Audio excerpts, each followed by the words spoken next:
Bonjour et bienvenue sur My Fashion Stories Box podcast, le podcast des petites histoires de la grande histoire de la mode. Je m'appelle Catherine et je suis heureuse de vous accueillir dans ce nouvel épisode. Aujourd'hui, je vous propose une petite escapade royale dans le passé. Un voyage entre les couloirs feutrés des châteaux, les allées enchantées des jardins, les corsets bien serrés, les manches bouffantes, les étoffes précieuses. Oui, vous l'avez peut-être deviné. Nous allons parler du phénomène château-corps, la tendance identifiée par Pinterest comme devant être une des principales esthétiques qui inspireront les générations Z et Y en 2025. Et pourquoi pas? Après tout, qui ne rêve pas, même juste un peu, de vivre dans un univers à mi-chemin entre le Comte de Monte-Cristo, Game of Thrones, et un défilé Valentino? Dans cet épisode, nous allons plonger dans cette tendance à la croisée du passé et du présent. Au programme, nous allons décrypter ce qu'est vraiment le château-corps, avec tous ses codes visuels et ses inspirations mode et culture pop. Nous remonterons le temps pour explorer les vêtements historiques qui l'inspirent entre le Moyen-Âge, la Renaissance et l'époque victorienne. Et enfin, nous nous interrogerons.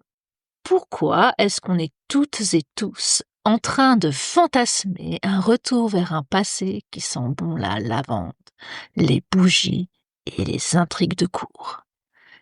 Il est maintenant temps de refermer les portes du XXIe siècle et de nous aventurer dans les couloirs de la tendance château-corps, le temps d'un épisode.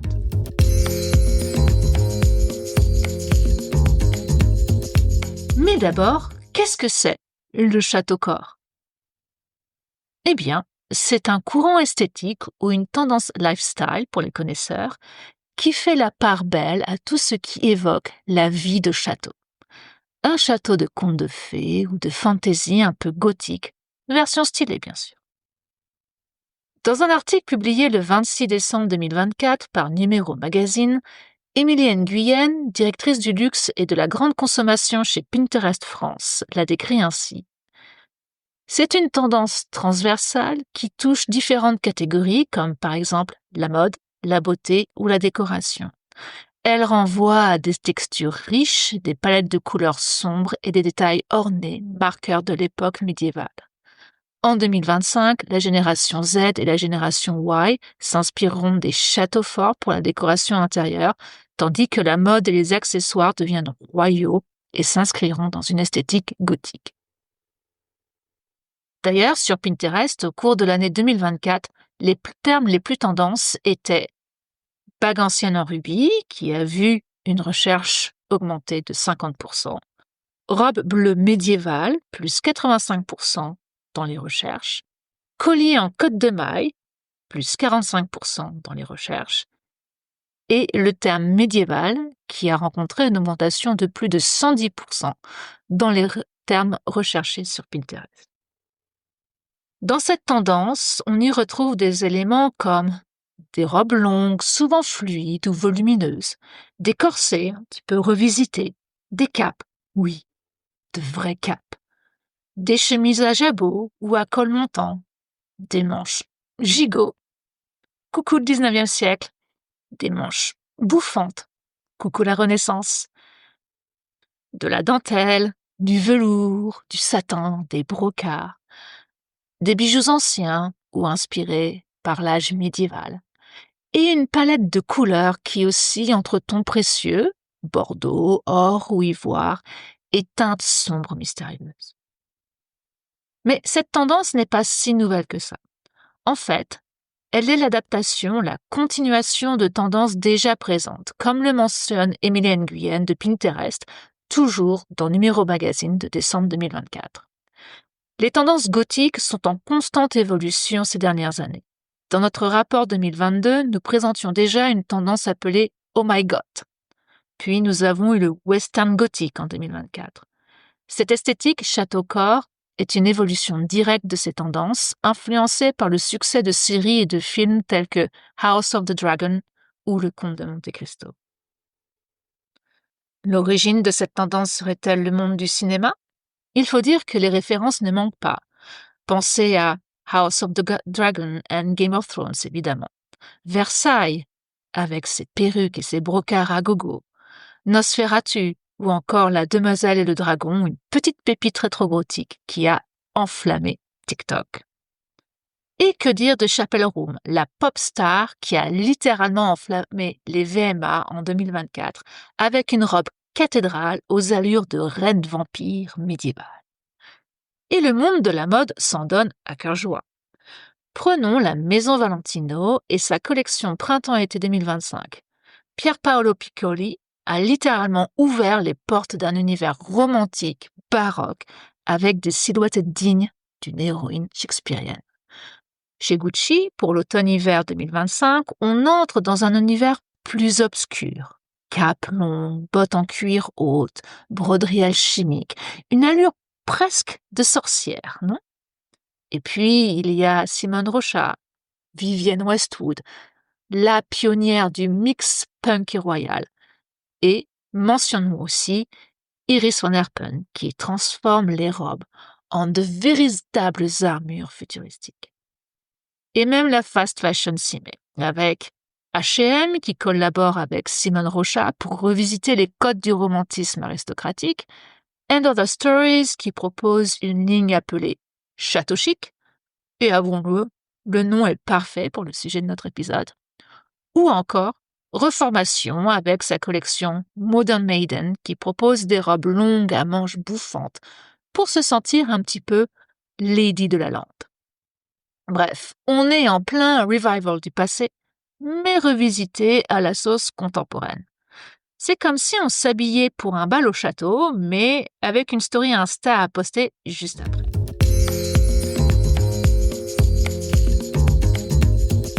Je vous invite maintenant à une balade dans le dressing des siècles passés. Jetons donc un coup d'œil dans les armoires de nos ancêtres. Car si le château-corps nous paraît nouveau, ses racines sont, quant à elles, très anciennes. Les principales périodes historiques qui l'inspirent sont les 14e, 15e, 16e, 17e siècles et l'époque victorienne du 19e siècle. Notre balade dans le temps va donc débuter avec un petit tour dans le coffre à vêtements de nos ancêtres au XIVe siècle. Nous sommes à la fin du Moyen Âge, dans une période plus précisément appelée Moyen Âge tardif. Ce siècle est assez intéressant, notamment du point de vue de la mode. D'ailleurs, c'est à la fin du XIVe siècle que naît la notion moderne de mode pour décrire une manière de s'habiller et les changements liés à l'apparence. Durant cette période, la noblesse s'habille pour impressionner et rien n'est laissé au hasard pour faire comprendre visuellement la position occupée dans la société. La silhouette de ce siècle pourrait être résumée de la manière suivante. Les femmes portent des robes longues, ajustées au buste, avec une taille marquée un peu plus haute que le niveau normal de la taille et un système de plis qui renforce le gonflement du ventre, symbole de la fertilité. Les poitrines sont quant à elles écrasées, menues. Les robes ont des décolletés et sont souvent accompagnées de longues traînes. Au niveau des coiffes, les femmes ont le choix entre voile, coiffe compliquée. On voit d'ailleurs apparaître le fameux henna, ce cône pointu porté sur la tête orné d'un voile qui est devenu l'emblème des princesses de contes de fées. La ligne des cheveux est reculée pour augmenter la taille du front et les femmes d'ailleurs n'hésitent pas à s'épiler les cheveux sur le devant. Les hommes, eux, ne sont pas en reste. Les tuniques sont brodées, les ceintures ornées, les pourpoints sont ajustés au niveau des épaules et du torse. Les chausses désignent le galbe des jambes, attribut de la virilité. Et n'oublions pas les fameuses poulaines, ces chaussures en cuir au bout pointu inspirées par celles portées dans l'Empire byzantin. Ces chaussures vont avoir un bout si pointu et si long qu'il ne sera pratiquement pas possible de marcher avec, et la mode sera de rattacher le bout pointu de sa chaussure sous le genou grâce à une lanière. Les brocarts et les velours sont le symbole du luxe, les couleurs sont flamboyantes. On aime montrer qu'on a du style et du pouvoir, accessoirement. Un siècle plus tard, au XVe siècle, la mode devient encore plus extravagante. Les tissus s'enrichissent, on multiplie les superpositions, c'est l'âge d'or de la symbolique. Les couleurs, les broderies, les motifs racontent une histoire souvent liée à la richesse, à la religion, à la maison à laquelle on appartient. Ces 2 siècles, correspondant à la fin du Moyen Âge et à la transition vers la Renaissance et l'époque moderne, sont peut-être les siècles qui influent le plus, esthétiquement parlant, l'esthétique charte au corps. Puis nous entrons dans la Renaissance, au XVIe siècle. Et là, c'est une explosion de textiles. Le vêtement se doit d'être riche, luxueux, brodé de fils d'or, embelli de pierres précieuses et de perles. La noblesse porte littéralement sa richesse sur elle, même si la modestie est un peu de rigueur pour les femmes qui seront noyées sous des couches de tissu. C'est cependant une débauche de bijoux pour les 2 sexes. On s'habille vraiment pour impressionner. La Renaissance, le XVIe siècle, c'est l'époque de la fraise.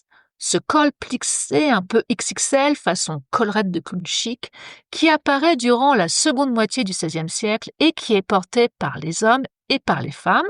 C'est aussi l'époque des manches interchangeables, des bijoux qui brillent comme des étoiles et des pierres et perles portées en bijoux, accessoires à cheveux, décoration de vêtements.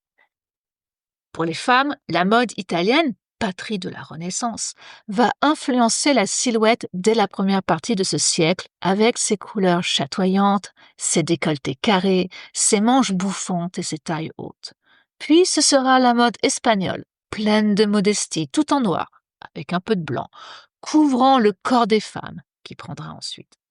Les corsets font leur apparition et sont portés avec le vertugadin, ancêtre de la crinoline, qui va rigidifier la silhouette féminine. La taille est longue et marquée et se doit d'être fine. Le corsage se termine en pointe pour allonger visuellement la taille. Et n'oublions pas ces fameuses chopines, chaussures à plateforme, au début portées aussi bien par les hommes que par les femmes, qui pouvaient atteindre jusqu'à 60 cm de hauteur. Vous imaginez un peu? Côté masculin, les jambes se galbent de plus en plus. Les hauts de chausses se font de plus en plus courts. La braguette, ou son ancêtre, fait son apparition et est utilisée non pas vraiment comme accessoire de pudeur, mais plus pour mettre en avant la virilité de celui qui la porte. Les pourpoints font les épaules de plus en plus carrées et les torses de plus en plus imposants, grâce à un savant système de rembourrage, technique déjà utilisée au siècle précédent. Le béret est porté coquettement sur le côté, les boucles d'oreilles sont en vogue, ainsi que la petite barbe. Pour faire simple, essayez d'imaginer un look entre Shakespeare, Dracula et un dandy vraiment très sûr de lui. C'était ça, l'homme de la Renaissance. Passons maintenant au XVIIe siècle, le grand siècle, celui de Louis XIV et de la cour de Versailles. On glisse tout doucement vers le temps du baroque. Que ce soit pour les hommes comme pour les femmes, les vêtements perdent de leur rigidité et de leur complexité. Ils deviennent plus volumineux, plus décoratifs, mais dans le même temps plus légers à porter. Le chatoiement de la soie transpire dans les portraits d'époque. Pour les femmes, le vertugadin disparaît petit à petit et le bas de la silhouette s'allège. On peut même deviner les jambes de ces dames. Les manches volumineuses raccourcissent, dévoilant les poignets, les avant-bras et le début des coudes, autant de zones érogènes qui deviennent source de séduction. Les décolletés se font plus plongeants avec une encolure bateau dégageant les épaules. Les coiffures se font plus légères avec des boucles tombant négligemment sur les épaules. La silhouette des hommes se rallonge. Le haut de chose devient culotte ou pantalon et atteint le genou. Le juste au corps et la veste se superposent et atteignent le même niveau que le pantalon. La coupe est ajustée. Seul le poignet des manches montre un peu de volume. Les cheveux sont portés longs et bouclés, de manière opulente, tout comme la perruque que les nobles commenceront à mettre pour copier le roi qui perd ses cheveux. Les chaussures sont à talons.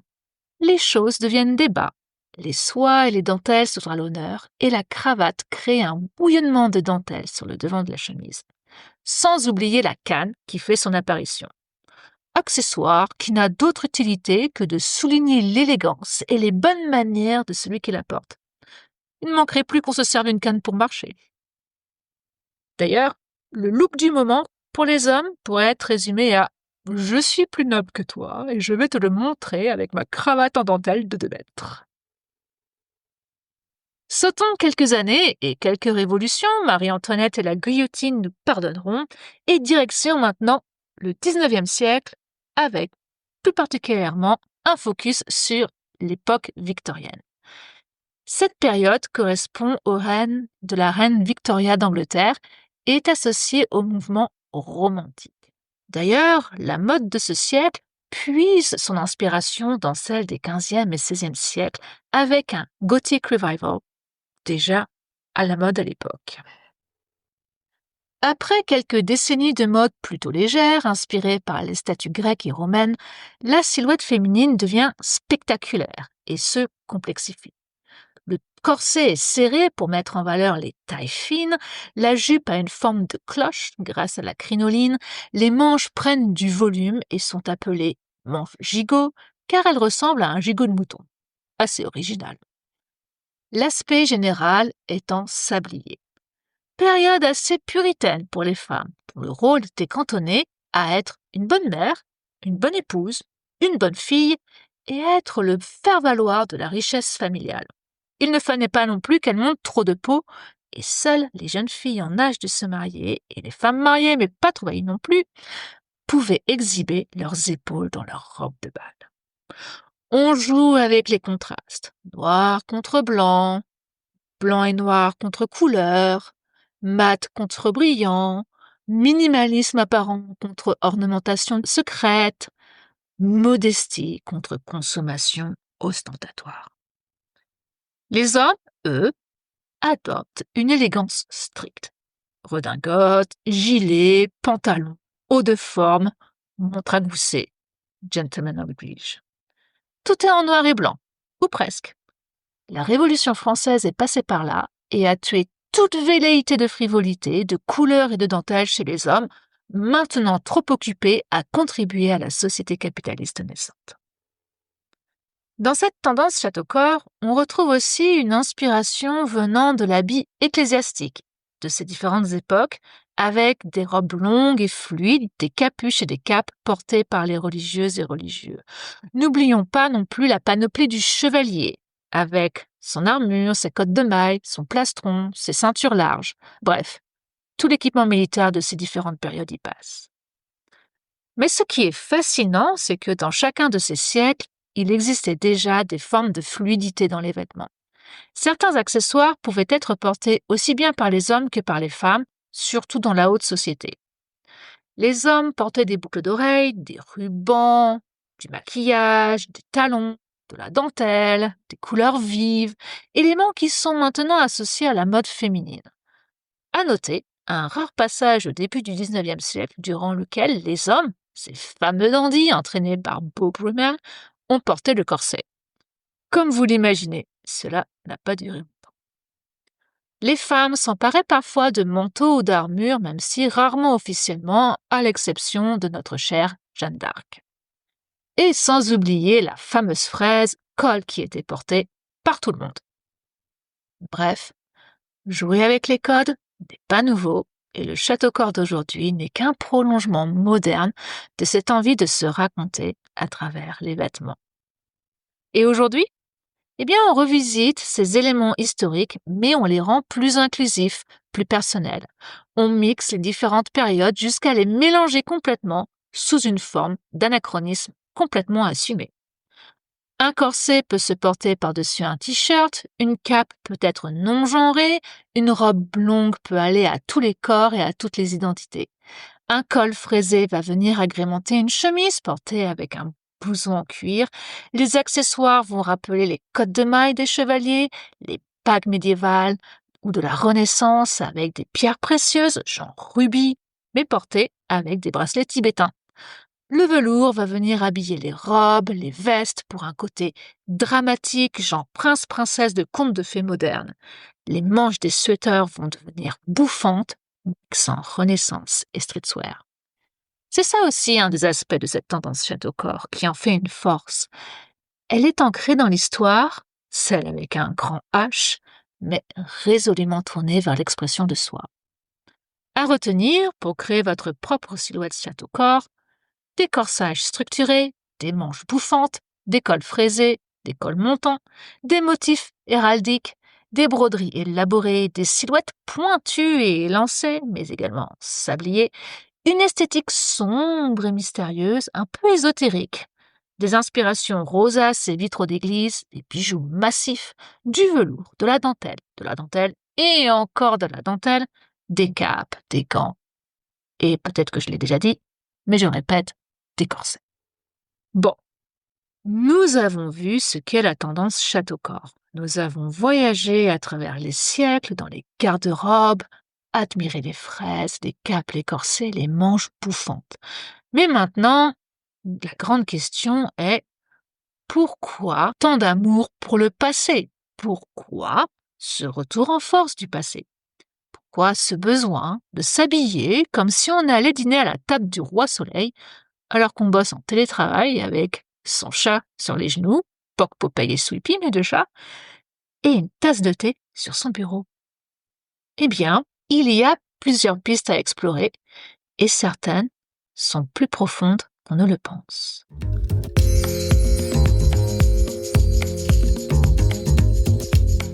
D'abord, cette tendance nous donne une bonne dose de nostalgie. Dans un monde où tout va vite, très vite, trop vite, que ce soit l'information, les réseaux sociaux, la fast fashion, les crises, cette tendance château-corps offre une bulle hors du temps. C'est comme si on appuyait sur le bouton pause pour retourner à une période, à une époque fantasmée, idéalisée, certes pas toujours fidèle à la réalité, mais visuellement très rassurante. Les matières sont nobles, les gestes sont lents, les silhouettes sont enveloppantes. C'est un peu du slow fashion visuel, une forme d'évasion face à la modernité anxiogène. Ensuite, il y a une sorte de quête d'identité et de pouvoir. S'habiller en château-corps, c'est aussi revendiquer une esthétique forte, parfois même théâtrale. C'est dire au monde, je suis ici, je suis différent et j'ai le droit d'être magnifique.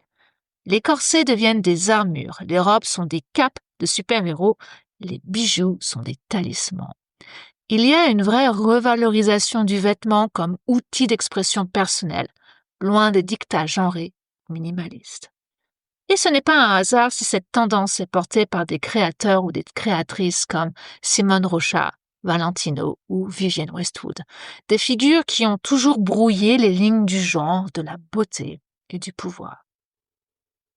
Et puis, on peut aussi parler d'une prise de distance symbolique avec la modernité. Le château-corps, c'est aussi une forme de résistance douce à notre monde ultra connecté, industrialisé, parfois déshumanisé. On quitte le plastique, les lignes droites, le brutalisme pour retrouver l'ornemental, le romantisme, le travail de la main. D'ailleurs, ça se voit aussi dans le design, dans la musique, dans les séries. Le retour du baroque, du gothique romantique, de l'heroic fantasy. C'est un peu le même phénomène. Même Iris van Herpen, pourtant très futuriste, construit des silhouettes qui ressemblent à des reliques du passé, mais envoyées depuis demain. C'est beau, non? Et puis, il y a là aussi la symbolique sociale. N'oublions pas que les vêtements historiques sont aussi des marqueurs de classe sociale. Jouer avec le château-corps, c'est parfois aussi jouer avec les codes du luxe, de la royauté, du pouvoir, mais en les détournant. Aujourd'hui, ce n'est plus réservé à l'élite. On peut s'approprier ces codes dans la rue, sur Instagram, chez Zara ou en friperie. C'est une démocratisation du costume, un bal masqué où tout le monde est invité. Et si on veut aller plus loin, il y a presque un petit parfum de rébellion là-dedans. Revêtir des habits d'ancienne aristocratie tout en prônant l'inclusivité, la diversité, le queer et le DNY, c'est une manière de dire « je reprends ces symboles, mais je les interprète à ma manière.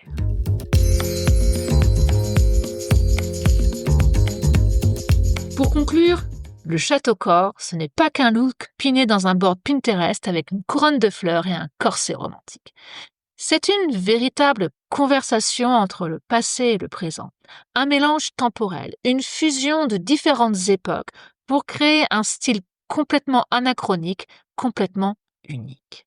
C'est un romantisme exacerbé, une esthétique romantique et fantastique, rappelant les contes de fées de notre enfance et les légendes médiévales. Ce sont des matériaux et des textures luxueux comme le velours, la soie, les brocarts, la dentelle, les ornements métalliques. C'est une silhouette, une coupe qui se traduisent par des volumes dramatiques avec des manches bouffantes, des jupes amples, des corsets, une juxtaposition de vêtements. Ce sont des bijoux, des accessoires massifs. C'est un hommage à la fluidité des genres. C'est une forme d'évasion vers un passé idéalisé en opposition à une société dominée par la technologie et l'urbanisation. C'est une certaine nostalgie de jours plus simples qui semblaient plus heureux. Et finalement, c'est une narration. Chaque tenue créée raconte une histoire, un univers personnel. Entre robe à crinoline et droit à l'identité, entre contes de fées et conscience sociale. Et c'est bien ça qui rend cette tendance si fascinante. Elle nous permet de nous évader, de rêver, mais aussi de nous réapproprier des symboles historiques pour affirmer qui nous sommes ici et maintenant. Et puis, pour une amoureuse de l'histoire et de l'histoire de la mode comme moi, cette tendance permet aussi de mettre la lumière sur des périodes historiques souvent négligées ou mal connues. Merci d'avoir écouté cet épisode de My Fashion Stories Box podcast. Si vous avez aimé cette escapade dans le passé, n'hésitez pas à vous abonner, à laisser un commentaire ou même à partager l'épisode à un ou une amie qui rêve secrètement de vivre dans un château ou au moins d'emporter la garde-robe. Abonnez-vous au podcast sur votre plateforme d'écoute préférée pour ne manquer aucun épisode et suivez-moi sur Instagram et Facebook pour prolonger la discussion. Je suis Catherine et vous venez d'écouter un épisode de My Fashion Stories Box podcast, le podcast des petites histoires de la grande histoire de la mode. À très vite pour un nouveau voyage dans l'histoire de la mode.